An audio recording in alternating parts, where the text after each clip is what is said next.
Now, the #1 story of the week. 2020 is over, finally. David Hawkings is editor-in-chief of the Fulcrum. David, welcome. It's great to see you again. Dig into your memory banks. Try to help me remember, in the years that you and I have been in Washington, has there ever been a year as nuts as 2020, my friend? Not even close. Not even close. You know, maybe the year that the Congress went Republican for the first time in 40 years. That was 1995. That created a lot of, there were government. We got reintroduced to government shutdowns. We got reintroduced to all kinds of brinkmanship and partisan stuff. But that doesn't even come close to what we had this year. All right, tell me the truth. If the answer is yes, I guess we'll just have to deal with it. Is it possible that 2021 could be as nutty as 2020 was? Woo! Yes, it is, and we're going to find out just at the start of the week. For those of us who pay attention to Congress, right? We have a new Congress convening on Sunday afternoon. As you and I are talking now, it's not clear how many members are going to be able to show up. Some of them are sick. There are 2 seats that are going to remain vacant. It's not clear how easy it's going to be for Nancy Pelosi to get reelected as Speaker today. Then we have the meeting of Congress on the 6th, on Wednesday the 6th, to count the electoral votes. All kind of shenanigans expected there. So it's certainly going to get off to a rocky start. What will you watch as maybe we move to the middle of January, end of January, and hopefully things start to settle down and maybe get somewhere? I guess maybe there isn't such a thing as normal anymore, David.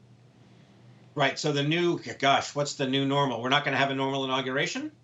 As I think everybody knows, it's going to be very de minimis. I was downtown the other day watching them dismantle the inaugural reviewing stand.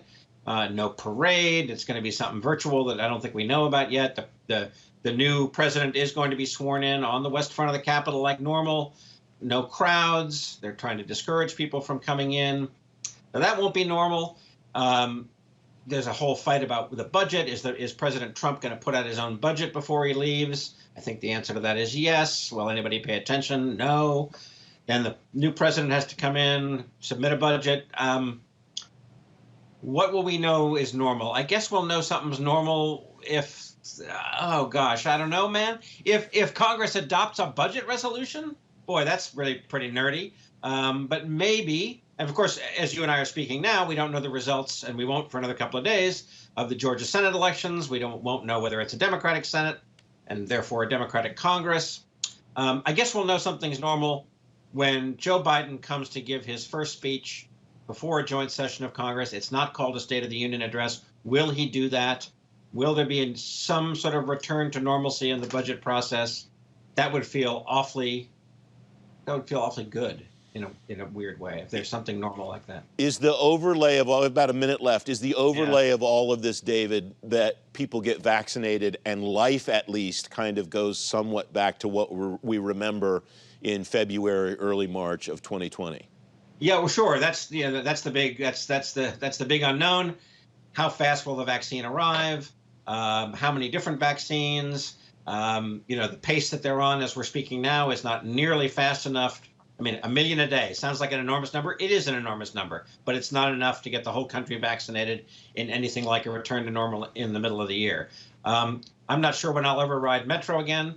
I'm not sure when I'll ever get out of this wonderful home office that I'm in. Boy, I mean, yeah, right. Getting on Metro, that would seem like a huge triumph. Yes. I'm not sure it's going to happen. All right, about 30 seconds left. Name something good that happened to you either personally or professionally in 2020. I got more exercise than I have in any year in my recent life because I was working from home. We actually had a really mild year, and my memory was that even on the day the shutdown happened, the COVID shutdown, March 13th, Friday the 13th, I got out on my bike. I've been out on my bike at least 4 times a week every week since. It's been awesome.